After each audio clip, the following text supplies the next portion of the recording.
نراور نسل بچی ده د مونبلیارد دغه چې ده د برلین د هالستان نسل بچی ده او جرمني نسل دی برلین. لومړي قدم کې د لسپنګر چې زراعتي او مالداري شرکت له نمایندګانو څخه ډېره مننه کوو چې دومره لرې ساحې ته راغله او دلته د موږ د فارم په باره کې راغله او دلته موږ سره دا فارم وګوري او دا نتیجې وګوري. لسپنګر مالداري او زراعتي شرکت له استادانو نه ډېر خوښ یم، ډېر خوشحاله یم. واقعیت چې افغانستان لپاره او د مالدارانو فارمو والا ته ډېر خدمت کړی، واقعیت خدمت کړی. نو دغه اوس موږ دغه ما نروانه دغه ستن وه او دا تقریبا د یوې جمعې د ښځه بچی ده، ماشاءالله دومره ښایسته بچی جګولې ده او دغه ده او دا تقریبا یوه هفته عمر لري ټول.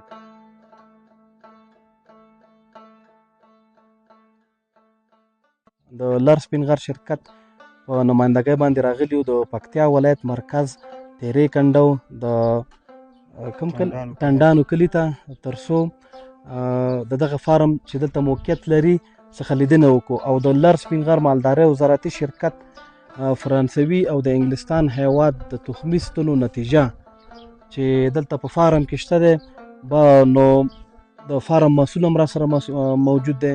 د دې څخه به هم پوښتنې کوو او د نتیجې په اړه باندې هم تاسو ته معلومات درکو. موږ سره اوسئ.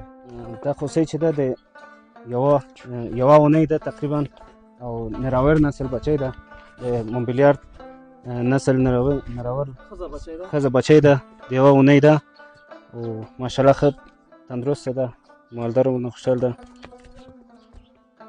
او دغه نسل چې ده دغه او د برلین او دغه چې ده د برلین د هالستان نسل بچی ده او جرمني نسل دی برلین.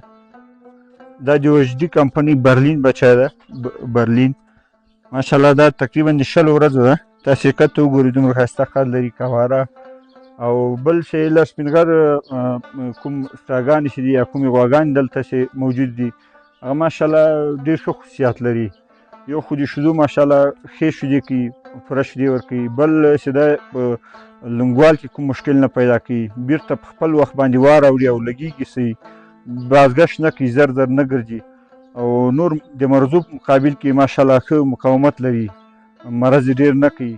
دې ته موږ 12 دغه اوس چې ده 12 ستنې موږ 12 غواګانو ته ستنې کړي دي. 12 کې بازګشت نه لري، نه لري بازګشت نه لري. کومې استراګانو هم ډاکټر صدیق دغه کې موږ غوا ته ګورو، کوم غوا چې مثلا هالستان نسل وي، هالستان نسل هغه کې ټایچپ نسل ستن ورکړي، انګلستان هیواد ته ټایچپ او امیټ هم کړی د انګلستان هیواد بالکل.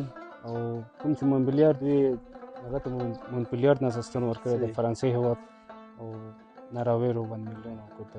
صحیح یعنی په دغه غواګانو کې اوس مهال تاسو ټول د انګلستان هیواد د امیټ په نامه باندې تخمي ستن او د ټایچپ په نامه باندې تخمي ستن تقریبا 11 غواګانې دي، 12 غواګانې دي او بازګشت پکې لا نه دی کړی. نه دی کړی.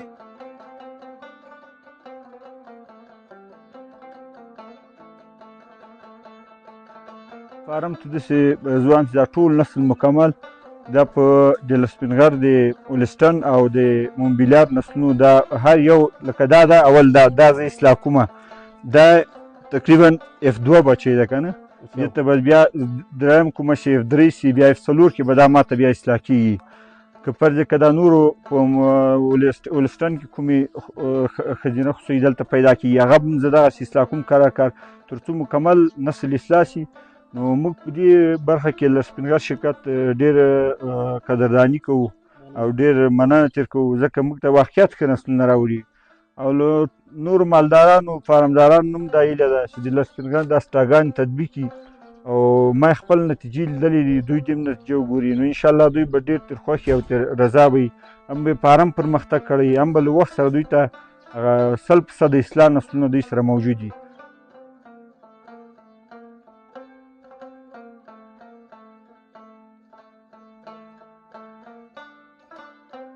ټولو فارمدارانو مالدارانو نه دا هیله کومه چې د لر سپین غر سټاګانې تطبیق کړي، انشاءالله چې همدغسې ښایسته نسلونه به موږ ته اصلاح کېږي.